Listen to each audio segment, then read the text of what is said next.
ناظرین، case number 9 کی episode 26 ایک ایسے موڑ پر آ چکی ہے جہاں سچ اور جھوٹ کے درمیان کھڑی دیوار اب گرنے والی ہے۔ آج کی ایپیسوڈ میں سب سے دلچسپ لمحہ وہ ہے جب عدالت کے اندر دو دوست آمنے سامنے کھڑے ہیں، ایک طرف روہت اور دوسری طرف کامران۔ عدالت میں بخاری صاحب روہت سے سیدھا سوال کرتے ہیں، کیا آپ نے سحر کے ساتھ مل کر اپنے بزنس پارٹنر کامران پر جھوٹے الزام لگوایا ہے؟ روہت فوراً کہتا ہے یہ سب جھوٹ ہے، مگر بخاری کہتا ہے کہ آپ نے سحر کے ساتھ مل کے پورے بزنس پر قبضہ کرنے کی کوشش کی ہے۔ یہ سنتے ہی روہت چونک جاتا ہے، غصے میں کہتا ہے کیا ثبوت ہے آپ کے پاس؟ مجھے ثبوت دیں کہ میں یہ سب کمپنی کے لیے کر رہا ہوں۔ تو بخاری کہتا ہے آپ کی اہلیہ اس بات کا ثبوت ہے، اور یہ وہ لمحہ ہے جب بخاری حد پار کر دیتے ہیں۔ روہت کو شدید غصہ آتا ہے، وہ چیخ کر کہتا ہے اپنی حد میں رہو، مگر فوراً جج بولتا ہے یہ عدالت ہے، اپنی آواز نیچی رکھیں۔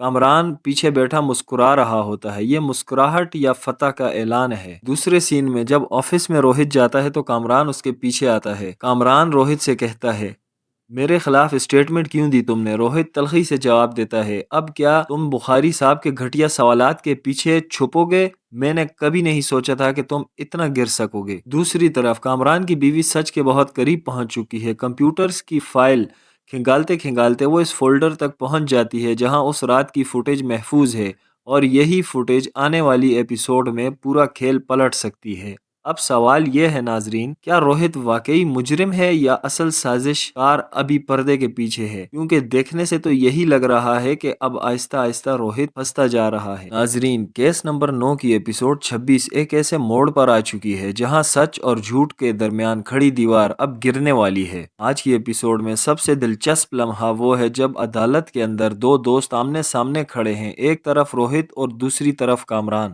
عدالت میں بخاری صاحب روہت سے سیدھا سوال کرتے ہیں، کیا آپ نے سحر کے ساتھ مل کر اپنے بزنس پارٹنر کامران پر جھوٹے الزام لگوایا ہے؟ روہت فوراً کہتا ہے یہ سب جھوٹ ہے، مگر بخاری کہتا ہے کہ آپ نے سحر کے ساتھ مل کے پورے بزنس پر قبضہ کرنے کی کوشش کی ہے۔ یہ سنتے ہی روہت چونک جاتا ہے، غصے میں کہتا ہے کیا ثبوت ہے آپ کے پاس؟ مجھے ثبوت دیں کہ میں یہ سب کمپنی کے لیے کر رہا ہوں۔ تو بخاری کہتا ہے آپ کی اہلیہ اس بات کا ثبوت ہے، اور یہ وہ لمحہ ہے جب بخاری حد پار کر دیتے ہیں۔ روہت کو شدید غصہ آتا ہے، وہ چیخ کر کہتا ہے اپنی حد میں رہو، مگر فوراً جج بولتا ہے یہ عدالت ہے، اپنی آواز نیچی رکھیں۔ کامران پیچھے بیٹھا مسکرا رہا ہوتا ہے، یہ مسکراہٹ یا فتح کا اعلان ہے۔ دوسرے سین میں جب آفس میں روہت جاتا ہے تو کامران اس کے پیچھے آتا ہے۔ کامران روہت سے کہتا ہے میرے خلاف اسٹیٹمنٹ کیوں دی تم نے؟ روہت تلخی سے جواب دیتا ہے اب کیا تم بخاری صاحب کے گھٹیا سوالات کے پیچھے چھپو گے؟ میں نے کبھی نہیں سوچا تھا کہ تم اتنا گر سکو گے۔ دوسری طرف کامران کی بیوی سچ کے بہت قریب پہنچ چکی ہے۔ کمپیوٹرز کی فائل کھنگالتے کھنگالتے وہ اس فولڈر تک پہنچ جاتی ہے جہاں اس رات کی فوٹیج محفوظ ہے، اور یہی فوٹیج آنے والی ایپیسوڈ میں پورا کھیل پلٹ سکتی ہے۔ اب سوال یہ ہے ناظرین، کیا روہت واقعی مجرم ہے یا اصل سازش کار ابھی پردے کے پیچھے ہے؟ کیونکہ دیکھنے سے تو یہی لگ رہا ہے کہ اب آہستہ آہستہ روہت پھنستا جا رہا ہے۔